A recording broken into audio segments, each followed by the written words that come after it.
Daniel. We're sitting in the at the cafeteria of the Kunsthaus Zurich. I heard you were born in Switzerland. Yes, actually, I was born in Zurich. I lived here 10 years until we moved to the States, which was about 30 years ago. Actually, on the Zeringer Platz, the Prediger Hele, across the street from Galerie Lelon. This is where our apartment was for 10 years. So, are you often in Zurich? Actually, I still have relatives here.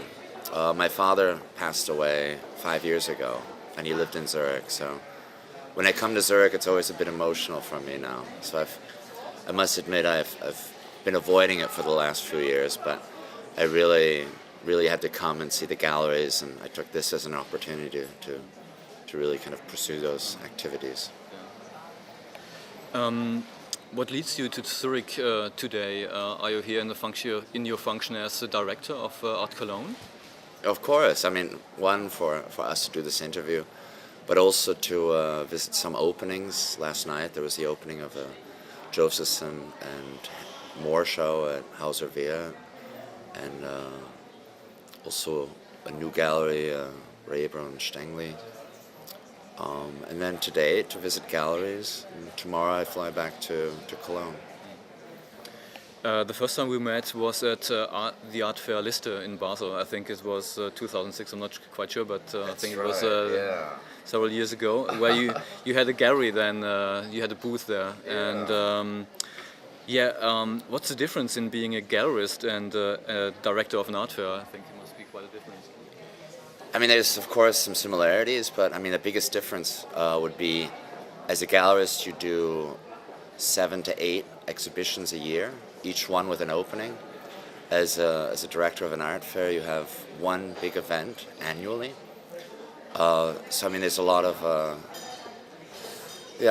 pressure. It's a long way to wait, you know. And as a gallerist, I was always used to every 6 weeks or 8 weeks doing an exhibition, and you kind of build yourself up, have a vernissage, opening. It sort of renews you. And with being a director of an art fair, of course the work begins immediately after the fair for the next year. And yeah, I mean the other thing too, sure, you know, representing 10 to 12 artists as a gallerist, and then suddenly representing 180 to 200 galleries, which are very similar to artists actually. Some are temperamental, some are very kind and generous, easy to work with, so there's similarities, but they're very different. Was it hard to leave? Was it hard for you to leave the gallery and your artists, of course, and also the weather in California? Because quite different, I think. Well, I only lived in California for about 9 years. The weather, after the first 2 years, you sort of get used to it. And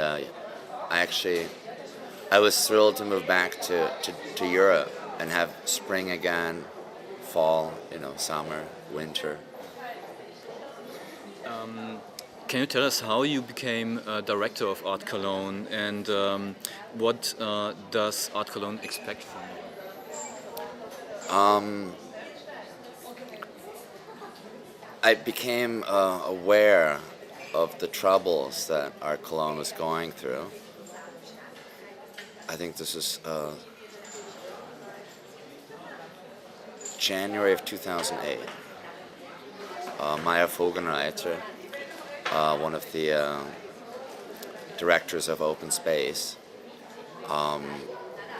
informed me about this. I was working as apart from being a gallerist, also a consultant for the Art LA fair, and it was at the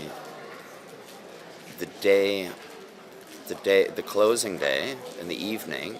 I had met Vogenreiter for cocktails in Chinatown, and then he brought up the troubles that the Art Cologne was going through, that Goudreau, my predecessor, had left, and that evening I wrote an email to some people expressing interest that I would like to apply for this position. And yeah, then a series of interviews followed, and it gradually came together.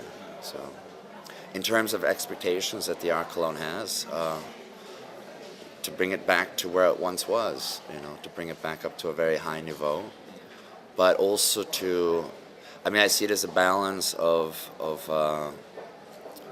sort of preserving the old strengths, but also reinventing the fair new and finding a new place for it. How did you do that? What did you change and what did you retain? I mean, that was sort of I would say that was my, I hadn't been to Cologne since 2000. 2000 I actually was a participant, an exhibitor in the Art Cologne. And so I had these old memories of the old Art Cologne, the old halls, how the fair was structured, the visitors, everything. So seeing the fair anew after 8 years, I was somewhat shocked to see that there wasn't a Haupteingang or a main entrance. There were several different entryways. You never saw anyone coming or going from the fair. So I mean, a lot of it was very logical infrastructure changes. Moving into new halls with a Haupteingang, with a beautiful entrance hall, initiating a sculpture project in front that you also have works leading up to the fair. And then, of course, reducing the size. I mean, the number of exhibitors, I think they had a total of 260 in 2008, and I reduced that to about 180 the following year.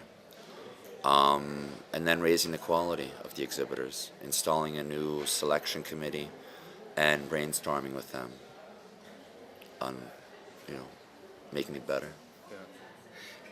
How do you convince galleries to come to Cologne? Because it was once the #1 art fair in the world. It's the first art fair in the world. And how do you convince them to come to Cologne? Well, I think it's amongst the older exhibitors, or the post-war classical modern exhibitors, also the sort of 60s generation that witnessed or were there during the good times, to reignite those memories is not that difficult. That was one of the reasons I retained the old logo and reintroduced the Internationale Kunstmarkt in the logo with the number.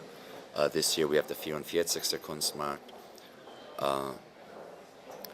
So that, in some cases, I mean, I spoke with one elderly dealer, and I showed her the old logo and said, "Look, I brought the logo back," and she almost had a little tear in her eye. It's very sweet. And she was like, "Oh, those were such good times." And then with the young ones, of course, the young galleries, it's time for change. They want to see something completely new happen.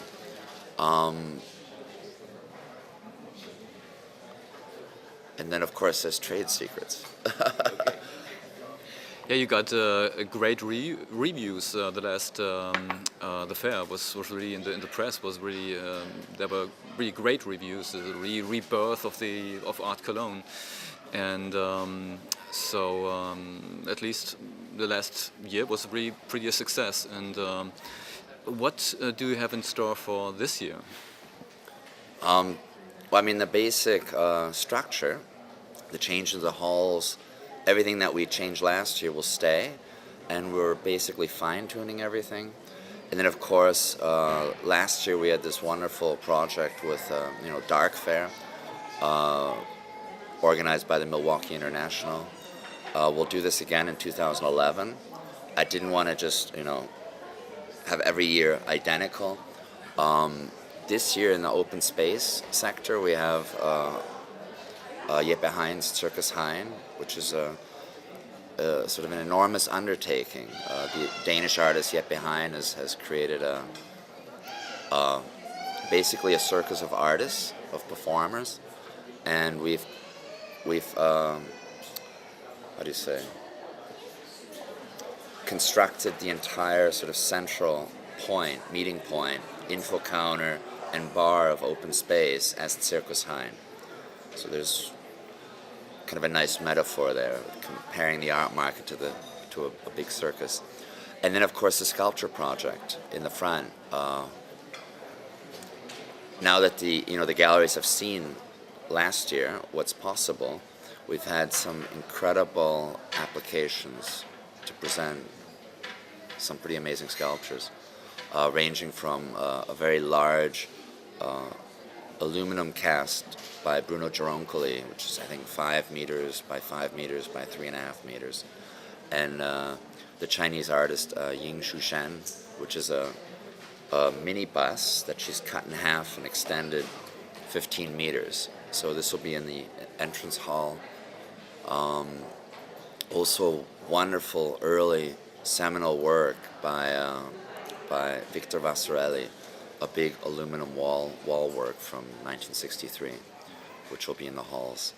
And then John Chamberlain. So I mean, some very established older positions mixed with really young, new, cutting edge.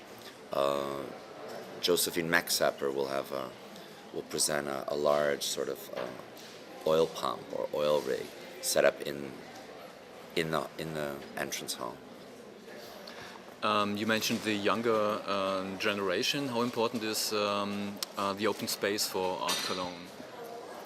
Open space has been, I would definitely say it was a savior over the last 5-6 years. I mean, one of the great things, I think it was a really smart move on my predecessor's part to bring open space into the fair. I see open space as being this very contemporary, cutting-edge look at the art world. Unlike the regular fair, or even New Contemporaries, the young section of the Art Cologne, open space is curated by a group of 3 prominent curators, which changes every year. So it's, and of course they're solo positions in interesting architecture that also is constantly changing. So I see it as a very vital element to the Art Cologne, but I also see it as something that over time will change.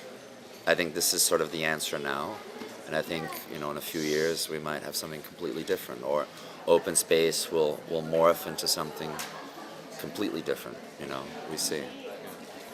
Where do you see Art Cologne in, let's say, 5 years? Back to its former glory. I mean, it's hard to say. There's so many influences, and the market plays a big factor. Actually, for art fairs, it's people always do art fairs during bad market because of the bad market, during a good market because you can sell more.